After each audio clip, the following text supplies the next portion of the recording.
हम सभी मंदिर में जाते हैं, ईश्वर के समक्ष बैठकर हाथ जोड़ते हैं और अपनी मांग रखते हैं। कभी सोचा है ईश्वर को कैसे लगता होगा कि मेरे भक्त मेरे पास आते हैं केवल अपनी इच्छा पूर्ति के लिए, मुझसे मिलने के लिए। कई सारे लोग मंदिर जाते हैं, अपनी इच्छा ईश्वर के समक्ष रखते हैं।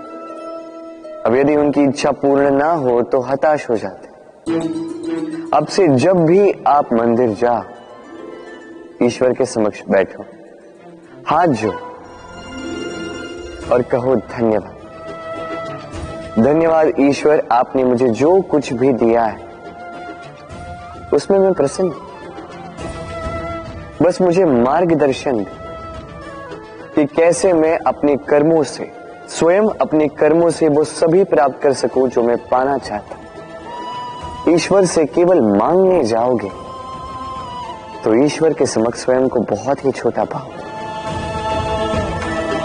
किंतु यदि स्वयं कर्म करके ईश्वर को धन्यवाद कहने जाओगे तो सही अर्थ से आपको ईश्वर मिल जाएंगे। राधे राधे। अद्भुत बात है ना, हमें सदैव हमारे नाम से बुलाया जाता है। नाम से हमारी पहचान है। ये नाम ही है जो इतिहास में स्थान बनाने में हमारी सहायता करता है। नाम बनाने के लिए व्यक्ति क्या कुछ नहीं करता, नाम पर कलंक न लग जाए इसके लिए क्या क्या प्रयास नहीं करता।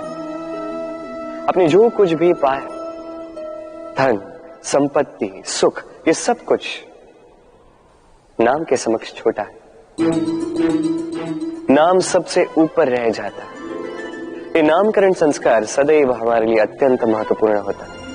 अब आपको क्या लगता है मैं किस नाम की बात कर रहा हूं? वो नाम जो हमने जन्म से पाए? नहीं, मैं उस नाम की बात कर रहा हूं जो हमने हमारे कर्मों से अर्जित किया। जो जन्म से प्राप्त हुआ वो मृत्यु के साथ चला जाए। ये तो जो नाम कर्मों से प्राप्त होता है वो हमें अमर करता है। माता पिता से हमें जन्म मिला, जन्म से मिले संबंधी, समाज से मिले मित्र, प्रकृति से मिला भोजन। यदि कुछ ऐसा है जो हमने स्वयं पाया तो वो है हमारे कर्मों का फल। वो है वो नाम जो हमने कर्मों से अर्जित किया। इसलिए सदैव श्रेष्ठ कर्म कीजिए और मेरे साथ प्रेम से कहिए राधे राधे। मनुष्य भी कितना विचित्र प्राणी है, सदैव संघर्ष करता है, सदैव प्रयास करता है कि वही सबसे बड़ा बने। प्रयास करता है कि उसके समक्ष सबके शीश झुके हुए और उसके लिए सबसे पहले शक्ति प्राप्त करने का प्रयास करता है।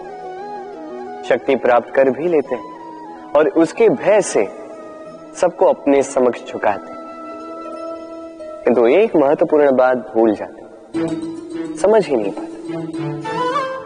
चलो मैं आपको उदाहरण देता हूं। कभी आपने किसी वृक्ष को देखा होगा, उसकी डालियां देखी होंगी जो फल के बोझ के कारण झुक जाती है। वो फल टूटता है, पुनः ऊपर जाती है, फिर एक और फल देती है, वो टूटता है, पुनः ऊपर जाती है, सदैव झुकी हुई नहीं। कभी कभी चलते चलते आपने देखा होगा, कभी आपका पांव किसी पौधे पर पड़ जाए तो पौधा दब जाता है, किंतु जैसे ही पांव हटाओ पौधा पुनः खड़ा हो जाता है। स्मरण रखिए ये अत्यंत महत्वपूर्ण बात। जो शीश भय से आपके समक्ष झुकते हैं वो विरोध में सबसे पहले खड़े रहते हैं। आप जीते, सबको जीती है, किंतु बल के भय से नहीं, उन्हें जीती है प्रेम के समक्ष। राधे। कभी आपने किसी कुंभकार को देखा है एक पात्र बनाते हुए? पहले गीली मिट्टी रौंदता है, फिर उसे मथता है, फिर उसे चाक पर चढ़ाकर एक उचित आकार देता है। यदि आकार ठीक ना हो तो उसे तुरंत ही ठीक कर देता है, क्योंकि उसे ज्ञात एक बार इसे आग पर रख दिया गया, एक बार इसे पका दिया गया और उसके पश्चात उसका आकार नहीं बदला जा सकता। यहां पे छिपी है एक सीख। सारे माता पिताओं के लिए यहां एक सीख है। माता पिता ऐसे ही तो होते हैं। उन्हें अपनी संतान को समय के अनुसार श्रेष्ठ संस्कार देने चाहिए। माता पिता को कभी उनका विधाता नहीं बनना चाहिए, किंतु हर समय सदैव प्रयास कीजिए कि उन्हें उचित दिशा दिखा पाओ। कभी कोमलता से, कभी प्रेम से, तो कभी कठोरता से उसके जीवन को, उसके व्यक्तित्व को आकार देने का प्रयास करना चाहिए। क्योंकि जिस प्रकार एक बार पकने के पश्चात उस पात्र का आकार नहीं बदला जा सकता, उसी प्रकार आयु बढ़ने के पश्चात संतान के संस्कार नहीं बदले जा सकते। स्मरण रखिए। राधे राधे। ईश्वर ने बेलों को खड़े रहने की शक्ति नहीं दी, ईश्वर ने यह शक्ति दी वृक्ष को। इसलिए बेलें वृक्ष का सहारा लेके खड़ी रहती, उसी पर फलती। अब ये बेलें दो प्रकार की होती, एक वो जो इस वृक्ष पर खिलती हैं, पुष्प गाती हैं, स्वयं भी सुंदर दिखती है, वृक्ष को भी सुंदर बनाती। दूसरी वो जो वृक्ष को पूर्णतः सुखा देती, उसकी प्राण शक्ति उससे सोख लेती और अंत में स्वयं भी मुरझा जाती। स्मरण रखिए, यदि कोई व्यक्ति सदैव आपके साथ खड़ा रहा, सदैव आपका संबल बनकर रहा, सदैव उसने आपकी सहायता की, और यदि आप उसके साथ छल करोगे तो आपका पतन निश्चित है।